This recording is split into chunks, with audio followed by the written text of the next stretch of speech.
সবাইকে লাল গোলাপ শুভেচ্ছা। Tarique Rahman, politics and policies, contemporary Bangladesh শীর্ষক ইংরেজি প্রকাশনা অনুষ্ঠানে, ইংরেজি বইটি প্রকাশনা অনুষ্ঠানে আমাকে নিমন্ত্রিত করায় এবং কিছু বলার সুযোগ দেওয়ার জন্য আমি আয়োজকদের আন্তরিক ধন্যবাদ জানাচ্ছি।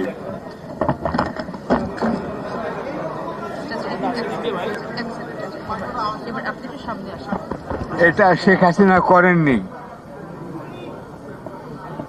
এই ধ্বংসাত্মক কাজটি শেখ হাসিনা করেননি। যাই হোক, বইটির লেখক মোহাম্মদ জয়নুল আবেদিন।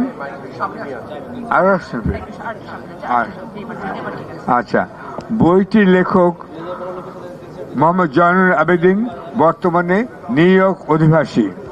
তার সঙ্গে আমার আগে পরিচয় হয়নি, এখানে তার কথা আমি শুনলাম।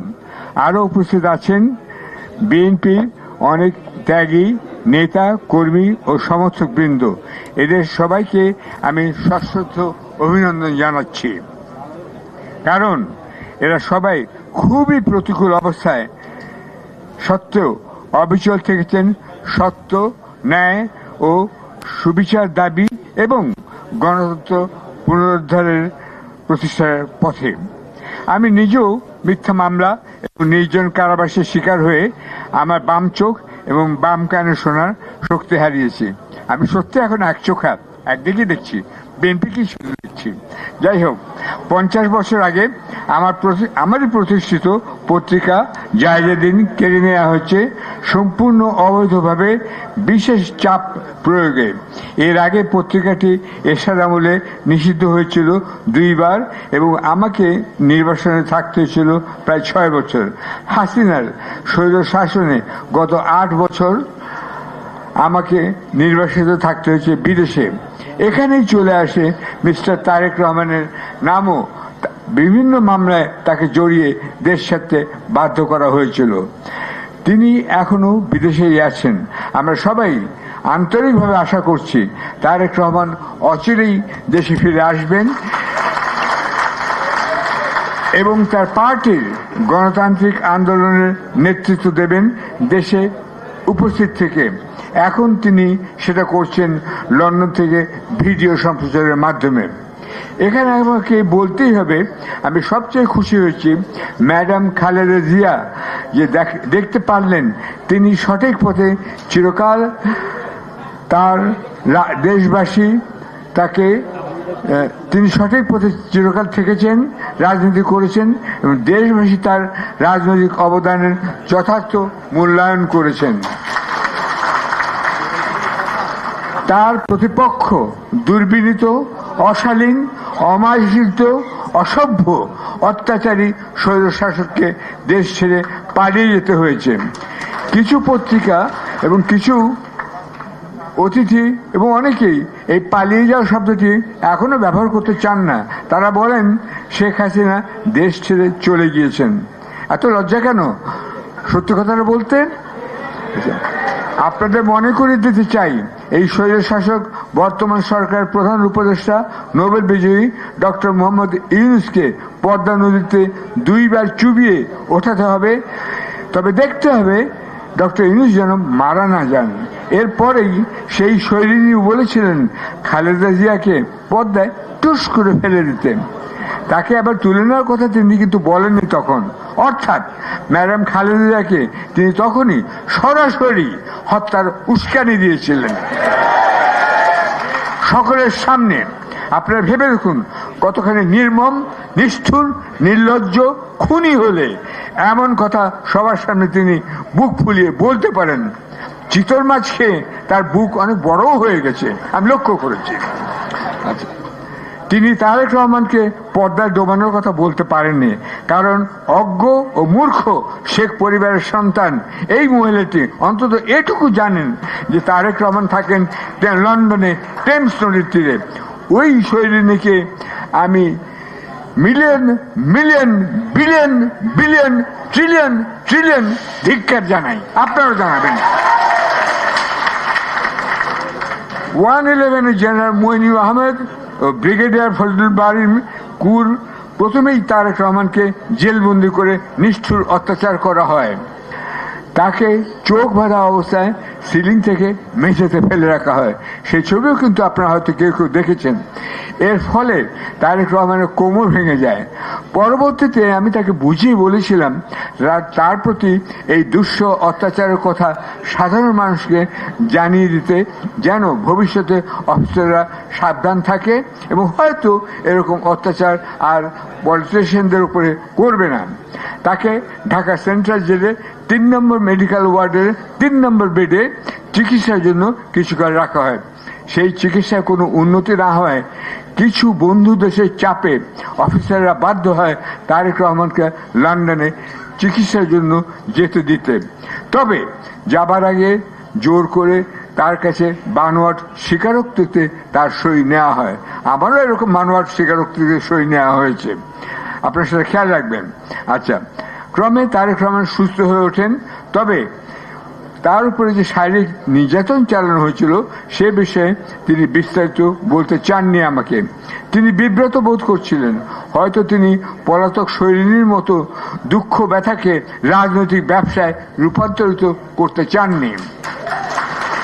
ও হ্যাঁ, আমি নিজেও যখন ওই নির্জন কারাবাসে সেন্ট্রাল জেলে কাশিমপুরে ট্রান্সফার হই, তখন ওই 3 নম্বর ওয়ার্ডের 3 নম্বর রোডে 3 নম্বর বেডে আমাকে শুতে দেওয়া হয়েছিল। আমার আগে কাউকে ওই বেডে শুতে দেওয়া হয়নি। তারেক রহমান জেনে খুশি হবেন যে বিভিন্ন বাহিনীতে তখনও এবং এখনো বহু অফিসার আছেন যারা তাকে সম্মান করেন। সেজন্য তারা ওই বেডে আর কাউকে শুতে দেননি। আমি সৌভাগ্যবান, তারা আমাকে সেখানে শুতে দিয়েছিলেন।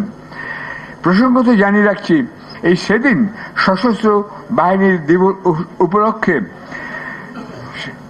খালেদা জিয়ার পাশেই ছিলেন ডক্টর মোহাম্মদ ইউনূস।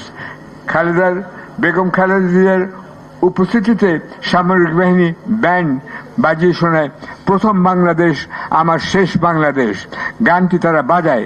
এই তরুণ সেনারা সবাই জানেন 111 কুর সময় ম্যাডাম খালেদা জিয়া দেশ ছেড়ে যাননি। তিনি বলেছিলেন বাংলাদেশই তার একমাত্র ঠিকানা। বিএনপির দলীয় সঙ্গীতের সুর বাজানো হয়েছিল দলীয় কারণে কিন্তু নয়, দেশের প্রতি ম্যাডাম খালেদা জিয়ার ভালোবাসার কারণে। এটা বুঝতে হবে আপনাকে। ইতিহাস তাই বলবে ম্যাডাম খালেদা জিয়া অসাধারণ, অতুলনীয় এবং অসামান্য এক নেত্রী। পক্ষান্তরে শৈরিনী মহিলাটি দেশ থেকে পালাবেন না বলা সত্ত্বেও অন্তত 4 বার দেশ ছেড়ে পালিয়েছেন। তার পিতাও সবাইকে মুক্তিযুদ্ধে যোগ দিতে বলে 1971 সালে চলে গিয়েছিলেন। তফাৎ যে পিতা চলে গিয়েছিলেন পাকিস্তানে, কন্যা পালিয়েছেন ভারতে। খারাপ গুণ যেমন বংশানুক্রমিকভাবে প্রবাহিত হতে পারে আপনার ধমনীতে, ভালো গুণও তেমনি পরিবারে চলমান থাকতে পারে পরিবারের ধমনীতে। মদ্যপ অবস্থায় একটি দুর্ঘটনায় গুলশান আব্দুল আওয়াল মিন্টুর বাড়ির সামনে পতিত হবার পরে কুকুরপ্রেমী এক তরুণকে ম্যাডাম খালেদা জিয়া মামলা থেকে বাঁচিয়ে আমেরিকা পাঠানোর ব্যবস্থা করে দিয়েছিলেন। তিনি এটি করেছিলেন 90 দশকে ক্ষমতাসীন থাকা অবস্থায়। তিনি বিবেচনা করেছিলেন ওই উচ্ছৃঙ্খল যুবকটি বিরোধী নেত্রীর একমাত্র পুত্র সন্তান। এর আগে প্রেসিডেন্ট জিয়াও দেখিয়েছিলেন ক্ষমাপরায়ণতা। তিনি শেখ মুজিবের কন্যাকে ভারত থেকে বাংলাদেশে ফেরার সুযোগ করে দিয়েছিলেন। এই পরিবারের এসব মহানুভবতা ও ক্ষমাপরায়ণতা বংশসূত্রে পাওয়া। এখানে তারেক রহমান সম্পর্কে একটি ঘটনার উল্লেখ করছি। যখন আমেরিকায় রিপাবলিকান সিনেটর জন ম্যাককেইন, যিনি বারাক ওবামার বিরুদ্ধে প্রেসিডেন্সিয়াল নির্বাচনে প্রতিদ্বন্দ্বিতা করে পরাজিত হয়েছিলেন, তিনি যখন জানলেন তারেক রহমান ও সজীব ওয়াজেদ জয় আমেরিকাতেই আছেন, তখন তিনি প্রস্তাব করেছিলেন তারা যেন একসাথে মিলিত হয়ে বাংলাদেশ বিষয়ে আলোচনা করেন। সিনেটর ম্যাককেইন বলেছিলেন, তোমরা দুজনেই তো একসময় বাংলাদেশের নেতা হবে, কেউ আগে কেউ পরে, সুতরাং এখনই তোমাদের দুজনকে চিনে নাও, পরস্পর মত বিনিময় করো, পরস্পরকে জেনে নাও। তারেক রহমান সঙ্গে সঙ্গে সেই নিমন্ত্রণ গ্রহণ করেছিলেন, কিন্তু সজীব ওয়াজেদ জয় সেই নিমন্ত্রণ প্রত্যাখ্যান করেছিলেন। আরেকটি ঘটনা, সজীব ওয়াজেদ জয় বহুদিন পর স্বদেশে ফিরে এসে সজীব ওয়াজেদ জয় বহুদিন পর দেশে ফিরে এলে তারেক রহমান তাকে ফুল পাঠিয়ে অভিনন্দন জানান। জয় সেই ফুল ফিরিয়ে দিয়েছিলেন। ম্যাডাম খালেদা জিয়া 1/11 পর প্রতিপক্ষ নেত্রীর মুক্তি ও আমেরিকা থেকে ফেরার পর ফুল পাঠিয়েছিলেন। সেই ফুলও প্রতিপক্ষ নেত্রী শেখ হাসিনা ফিরিয়ে দিয়েছিলেন। সৌজন্যবোধ ও শালীনতা একদিনের সৃষ্টি হয় না, পারিবারিকভাবে কয়েক প্রজন্ম ধরেই হয়। খালেদা জিয়া পারিবারিক ঐতিহ্য বিষয়ে এই বইটির প্রথমেই মূল্যবান তথ্য দেয়া আছে। দয়া করে সেসব আপনারা পড়লে বুঝবেন জিয়া পরিবার ও শেখ পরিবারের কি আকাশ পাতাল তফাৎ। পিনাকি ভট্টাচার্য বলতে হয়, কোথাও মহারানী, দ্বিতীয় লাইনটা আর আমি বললাম না, আপনারা জানেন তিনি কি বলেছিলেন। তারেক রহমানও, তার মানে এই নয় যে আপনারা পারিবারিক অথবা ব্যক্তি বন্দনা করবেন। তারেক রহমান সম্প্রতি একথা বলেছেন, তিনি তার নামের আগে কোনো বিশেষণ যেমন দেশনায়ক, রাষ্ট্রনায়ক ইত্যাদি ব্যবহার করতে বারণ করেছেন এবং তার জন্মদিন পালন করতে না করে দিয়েছেন। ধন্যবাদ, থ্যাংক ইউ তারেক রহমান।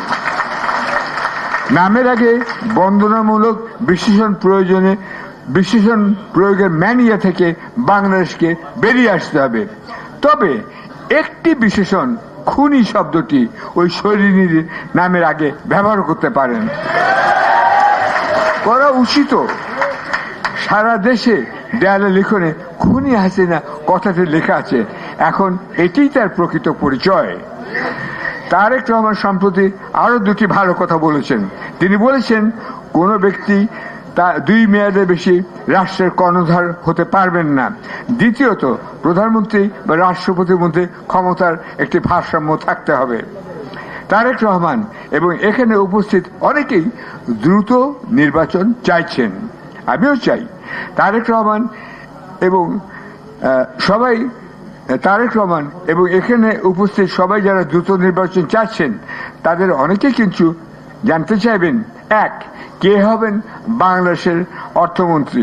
আপনাদের হয়তো মনে আছে, আওয়ামী লীগ দুবারই ক্ষমতায় এসে দুবারই শেয়ার বাজারে বিরাট ধস নামিয়েছিল।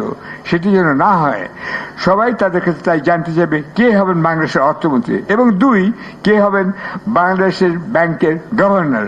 কারণ এদের কাজের ফলেই বাজারে নিত্য প্রয়োজনীয় জিনিস ও খাবার দাবারের দাম কমবে অথবা বাড়বে। 3, কে হবেন বাংলাদেশের পররাষ্ট্রমন্ত্রী, কারণ তার কাজের উপর নির্ভর করবে কতখানি বিদেশি সাহায্য আমরা পাবো এবং কত রপ্তানি করা সম্ভব হবে। তারেক রহমান বহু বছর যাবৎ লন্ডনের নির্বাসিত থেকে নিশ্চয়ই দেখেছেন, টরি পার্টি অতি অল্প সময়ের মধ্যে 5 বার দলীয় নেতা ও প্রধানমন্ত্রীকে বদল করেছে। ডেভিড ক্যামেরন, টেরেসা মে, বরিস জনসন, লিজ ট্রাস ও ঋষি সুনাককে প্রধানমন্ত্রী তারা করেছিল এবং তারা 5 জনই প্রধানমন্ত্রী হারিয়েছেন। এছাড়া প্রতিবারই টরি মন্ত্রিসভায় অনেক সদস্যদের রদবদল করা হয়েছে। অন্যদিকে লেবার পার্টির নেতৃত্বেও রদবদল করা হয়েছে, যেমন টনি ব্লেয়ারের বদলে এসেছিলেন গর্ডন ব্রাউন এবং করবিনের বদলে এসেছিলেন বর্তমানে স্টারমার। প্রেসিডেন্ট জিয়াও বারবার তার মন্ত্রিসভায় রদবদল ঘটিয়ে একটা যোগ্য টিম করেছিলেন। বর্তমানে ডক্টর মোহাম্মদ ইউনূস এসব উদাহরণ অনুসরণ করতে পারেন। ভবিষ্যতে তারেক রহমানও তাই করবেন এমন আশা অনেকেই করেন। ইতিমধ্যে তারেক রহমান দেখতে পারেন লন্ডনের বিরোধী দলের থেকে একটি ছায়া মন্ত্রিসভা কিভাবে কাজ করতে পারে এবং বিশেষজ্ঞ হতে পারেন। বিশেষজ্ঞ দ্বারা গঠিত মন্ত্রিসভাই একটি দেশ চালাতে পারে। সবাই নির্বাচন চাচ্ছেন, কিন্তু মন্ত্রিসভা চালাবে কে, এটা বুঝতে হবে আপনাদেরকে। লক্ষ্য করুন, ইতিমধ্যে আমেরিকায় ডোনাল্ড ট্রাম্প তার সম্ভাব্য মন্ত্রীদের নাম ঘোষণা করেছেন, যার ফলে সরকারের দায়িত্ব নেয়ার পরে নয়, আগেই যা সমালোচনা বা যা আলোচনা তা হবার হচ্ছে, সেরকমটি কিন্তু আমাদের করা উচিত। এই পদ্ধতিতে বাংলাদেশকে এগোতে হবে। আমি এখানে একটি ছোট অনুরোধ করতে চাই। ব্রিটেনে আশা করি এখানে উপস্থিত মহাসচিব আমার এই কথাটি শুনবেন এবং এই কথাটি আমি অর্থনৈতিক উপদেষ্টা অন্তর্বর্তীকালীন যিনি আছেন সারে সাহেব তাকেও বলেছি, তবে নামটা তখন ভুল বলেছিলাম, তিনি সংশোধন করে নেবেন। ব্রিটেনে ব্যাংক অফ ইংল্যান্ডের সফল গভর্নর মার্ক কার্নির জন্ম হয়েছিল কানাডায়। তিনি কানাডার সেন্ট্রাল ব্যাংকের সফল গভর্নর ছিলেন, তাই তাকে ব্রিটিশ নাগরিকত্ব দিয়ে ব্যাংক অফ ইংল্যান্ডের গভর্নর করা হয়েছিল। কিন্তু সফলভাবে ব্যাংক অফ ইংল্যান্ড পরিচালনা সত্ত্বেও প্রধানমন্ত্রী বরিস জনসনের সঙ্গে মতবিরোধের পরে তিনি পদত্যাগ করেন। এখন লেবার পার্টি ক্ষমতায় এসেই তাকেই আবার তাদের অর্থমন্ত্রীর প্রধান উপদেষ্টা পদে নিয়োগ দিয়েছে, অর্থাৎ কোনো দলীয় সমর্থক বা দেশের কোনো নাগরিকত্বের ভিত্তিতে নয়, সুযোগ্য টেকনোক্র্যাট হওয়ার ভিত্তিতে তাকে নিয়োগ দেওয়া হয়েছে। বাংলাদেশের সবচেয়ে বড় সংকট অর্থনৈতিক সংকট। টাকার মান ধরে রাখতে হলে, বিনিয়োগ বাড়াতে হলে, জিনিসপত্রের দাম কমাতে অথবা স্থিতিশীল রাখতে হলে এই ধরনের অনেক সুযোগ্য টেকনোক্র্যাটদের বিদেশ থেকে আমাদের দেশে আনা উচিত। ইংল্যান্ডে বেকার সমস্যা কিভাবে সমাধান করছে ইংল্যান্ড বা ইউকে, আশা করি তারেক রহমান সেটাও দেখবেন, কারণ আজকের যে আন্দোলনের ফলে আমরা এখানে সবাই উপস্থিত হতে পেরেছি, তাদের বড় দাবি ছিল যে যোগ্যতার ভিত্তিতে, মেরিটের ভিত্তিতে যেন তারা চাকরি হয়। তারেক রহমান আশা করি সেই সুযোগটা নেবেন এবং দেখবেন ইংল্যান্ডে কিভাবে বেকার সমস্যা সমাধান করা হয়। এই বইটির 15 নম্বর অধ্যায়ে জুলাই আগস্ট সম্মেলনের অভ্যুত্থানের ইতিহাস ও বর্ণনা লেখা হয়েছে। দ্রুত গতিতে এই মূল্যবান কাজটি করেছেন লেখক। তবে এই অধ্যায়ে আরও সংযোজিত হওয়া উচিত হবে বিদেশে প্রবাসী বাংলাদেশিদের আন্দোলনে সম্পৃক্ত থাকার বহু কথা, বিশেষত লন্ডনের সুরমা পত্রিকার সম্পাদক শামসুল আলম লিটন, গবেষক আখলাক আহমেদ, প্যারিসে পিনাকি ভট্টাচার্য, ওয়াশিংটনে মুশফিক ফজল আনসারি, নিউ ইয়র্কে মিজানুর রহমান ভুইয়া মিল্টন, কনক সারোয়ার, ইলিয়াস আহমদ, সিঙ্গাপুরে মিনা রশিদ এবং অস্ট্রেলিয়াতে ফাহাম আব্দুল সালামের নাম। গত কয়েক বছর যাবৎ এরা গুরুত্বপূর্ণ ভূমিকা রেখেছেন বিদেশে। সর্বোপরি দেশে ও বিদেশে সোশ্যাল মিডিয়ার ভূমিকা বিস্তারিতভাবে সংযোজিত করলে এই বইটি জুলাই আগস্ট বিপ্লবের একটি প্রামাণ্য দলিল হয়ে থাকবে। আমি আরও অনুরোধ করব 471 পৃষ্ঠার বইটির বাংলা অনুবাদ যেন দ্রুত প্রকাশিত হয়, তবে দামটি কিন্তু সহনশীল হয়। সাধারণ মানুষকে পড়াতে হলে বাংলায় কম দামে বইটি প্রকাশ করতে হবে। ধন্যবাদ। সবশেষে বইটির লেখক ও প্রকাশককে একটি সময়োচিত জ্ঞান সমৃদ্ধ বইটি প্রকাশের জন্য। সব শেষে আমি একটু সুন্দর তথ্য তারেক রহমান সম্পর্কে আপনাদের জানাতে চাই। জানি না আপনারা এটা কিভাবে নেবেন। আমি নিজে যেমন খুব ছোটবেলা থেকে হাওয়াইন গিটার হাওয়াইন সুরে কিভাবে বাজাতে হয় সেটা লন্ডনে গিয়ে শিখতে চেয়েছিলাম এবং শিখেও ছিলাম। আসলে আমি কিন্তু গানের শিল্পী। বাই চান্স সম্পাদক হয়েছেন বলে অনেকে অভিযোগ করেন, সেটা করতে পারবে না আমার বেলায়, কারণ আমি ক্লাস 10 থেকে কাগজ বের করি। কিন্তু আমি বলতে পারেন যে বাই চান্স গিটারও শিখেছিলাম। তেমনি তারেক রহমানও লন্ডনে পিয়ানো বাজনা শিখছেন এবং এখনও শিখছেন। তারেক রহমানের এই সঙ্গীত অনুরাগের সূত্র ধরেই আমি তার বাড়িতে গিয়ে পিয়ানো দেখে অবাক হয়েছিলাম, কিবোর্ড পিয়ানো। আমি তার স্ত্রীকে জিজ্ঞাসা করলাম, জোবেদা এই পিয়ানো কে বাজায়? কেননা আমি নিজে তখন বিলেতিতে মানে স্টাফ নোটেশনে শিখছি হাওয়াইন গিটার বাজানো। আমি দেখলাম আমি যে গানগুলো বাজাচ্ছি শিখছি সেই গানগুলো তারেক রহমান পিয়ানোর উপর সাজানো। তখন জোবেদা খুব লজ্জা পেয়ে বলল, কেন যে লজ্জিত হলো আমি বুঝলাম না, যে তারেক কিন্তু খুব ছোটবেলা থেকে গানের খুব ভক্ত। আমি তো বলি কেউ তো জানে না, বল না গান তো শুনো না, সে খুব পিয়ানো শিখতে চেয়েছিল। এখানে সে কিন্তু সে কিবোর্ড পিয়ানো আমি তাকে তার গত জন্মদিনে উপহার দিয়েছি, সে এটা শিখছে এখন। তারেক রহমানের এই সঙ্গীত অনুরাগের সূত্র ধরেই আমি আপনাদের সবাইকে আমার খুবই পছন্দের একটি গানের কথা বলতে চাই, যেটা এখানে দেয়ালের লিখনে আছে, যেখানে সলিল চৌধুরীর গানের লিখন আছে, নজরুল ইসলামের লিখন আছে, রবি ঠাকুরের লেখন নেই। সেখানে এই গানটি কেসি দে, মান্না দের আপন চাচা, তিনি 13 বছর বয়সে অন্ধ হয়ে গিয়েছিলেন, তার চোখে একটা ওষুধ দেওয়া হয়েছিল, তাতে তিনি সঙ্গে সঙ্গে অন্ধ হয়ে যান 13 বছর বয়সে। তিনি লিখে গিয়েছিলেন, মুক্তির মন্দির সোপানতলে কত প্রাণ হলো বলিদান, লেখা আছে অশ্রু জলে। এই গানটির অন্য কয়েকটি লাইন আমার অতি প্রিয়। লাইনগুলো হচ্ছে, যারা স্বর্গগত তারা এখনো জানেন স্বর্গের চেয়ে প্রিয় জন্মভূমি। তারা কি ফিরিবে আর? আজ কিন্তু এখানে তারা নেই, আপনারা আছেন, কিন্তু আমরা পারি তাদের মহান স্মৃতির প্রতি শ্রদ্ধা জানাতে। আরও আমরা পারি জুলাই আগস্ট বিপ্লবে যারা আহত হয়েছেন তাদের দ্রুত সুস্থ হবার কামনা করতে। আসুন আমরা সবাই তাই করি। ধন্যবাদ সবাইকে শোনার জন্য। Thank you.